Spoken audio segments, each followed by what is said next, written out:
கர்த்தருடைய பரிசுத்தமுள்ள நாமத்திற்கு ஸ்தோத்திரம். இன்றைய நாளின் கர்த்தருடைய வார்த்தையாக சங்கீதங்களின் புஸ்தகம் 139 அதிகாரம் 15 வசனம். நான் ஒளிப்பிடத்திலே உண்டாக்கப்பட்டு பூமியின் தாழ்விடங்களிலே விசித்திர வினோதமாய் உருவாக்கப்பட்ட போது என் எலும்புகள் உமக்கு மறைவாய் இருக்கவில்லை.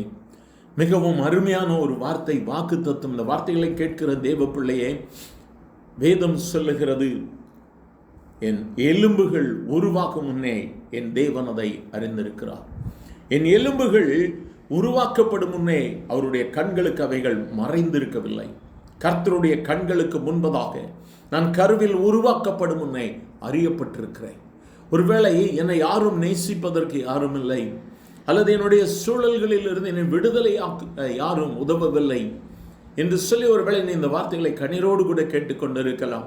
நம்பிக்கை அற்ற சூழலில் எனக்கு யார் உதவுவார்கள் என்று இந்த வார்த்தைகளை நீ கேட்டுக்கொண்டிருக்கிறாயோ, உனக்கு உதவி செய்ய என் ஆண்டவராகிய இயேசு உன் அருகில் இருக்கிறார். வேதம் சொல்லுகிறது, உன் எலும்புகள் உருவாவதற்கு முன்னே அவர் உன்னை அறிந்திருக்கிறார். இந்த நாளிலும் துக்கத்தோடு துயரத்தோடு கூட இருக்கிறவர்களுக்கு விடுதலை கொடுக்கிறவர் என் ஆண்டவராகிய இயேசு. இயேசு ரட்சிக்கிறவர், உனக்கு விடுதலை கொடுக்கிறவர், உனக்கு சமாதானத்தை கொடுக்கிறவர். இந்த நாளிலும் பலவிதமான சூழல்களில் சிக்கொண்டு எனக்கு யார் உதவி செய்வார்கள் என்று சொல்லி நீ ஒருவேளை கலங்கி போயிருப்பாயானால், இந்த நாளிலே கர்த்தர் கேட்கிற ஒவ்வொருவரையும் பார்த்து சொல்லுகிறார், பயப்படாதே, நான் உன் தேவன், நான் உன்னோடு கூட இருக்கிறேன். எதை குறித்து நீ கலங்கி போயிருக்கிறாய்? எதை குறித்து நீ கண்ணீரோடு கூட நின்று கொண்டு இருக்கிறாய்? உன் வாழ்வின் சம்பவங்களை மாற்ற என் ஆண்டவராகிய இயேசு வல்லமை உள்ள தேவனாக இருக்கிறார். இந்த நாளிலும் நம்ம அவரை பற்றி பிடித்துக் கொள்ளலாமா? ஆண்டவரே, வேதம் சொல்லுகிறவனமாய், நீர் உம்முடைய வார்த்தைகளை சொல்லுகிறவனமாய், நான் பூமியின் தாழ்விடங்களிலே உருவாக்கப்படும் முன்னே எலும்புகள் உமக்கு மறைவாய் இருக்கவில்லை. அப்போ இன்னைக்கு என்னுடைய வாழ்க்கை உமக்கு மறைவாய் இருக்குமா? என்னுடைய கண்ணீருக்கு நீர் பதில் கொடுக்காமல் இருப்பீரா? என்னுடைய தேவைகளை நீர் சந்தியாமல் இருப்பீரா? மனிதர்கள் முன்பதாய் தலை குனிந்து விடுவேனே என்று சொல்லி கலங்கி போயிருக்கிறாயோ, இந்த இயேசு உன்னுடைய அருகிலே தோன்றுவார். இயேசு உனக்கு உதவி செய்வார்.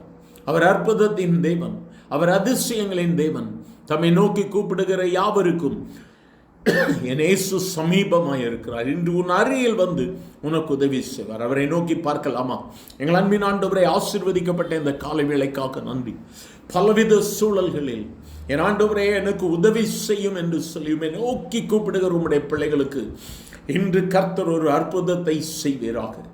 என் ஆண்டவரே, அவர்கள் மறைவிடங்களில் ஒளிப்பிடங்களில் இருந்து உம்மை நோக்கி கூப்பிட்டு கொண்டிருக்கலாம், ஆனால் உம்முடைய கண்கள் அவர்கள் மேல் நோக்கமாக இருக்கிறது. அவர்களுடைய வார்த்தைகளை நீர் கேட்டுக்கொண்டிருக்கிறேன். இன்று உம்மை நோக்கி கூப்பிடுகிற உம்முடைய பிள்ளைகள் என்னென்ன நோக்கத்தோடு என்னென்ன காரியங்களுக்காய் ஜெபிக்கிறார்களோ, இந்த காரியங்களில் ஜெயத்தை கர்த்தர் கொடுக்கும்படியாய் ஜெபிக்கிறோம். ஆண்டவரே, என் ஆண்டவருடைய கரம் இறங்கட்டும். ஆண்டவரே, ஏழைகளுக்கும் திக்கற்றவர்களுக்கும் கைவிடப்பட்டவர்களுக்கும் நீர்தான் துணை. இன்று அதை நீர் நிரூபிக்கிறதா இவர்காய் ஸ்தோத்திரம். ஒவ்வொருவரையும் ஆசீர்வதியும். இயேசுவின் நாமத்தில் பிதாவே, ஆமென், ஆமென்.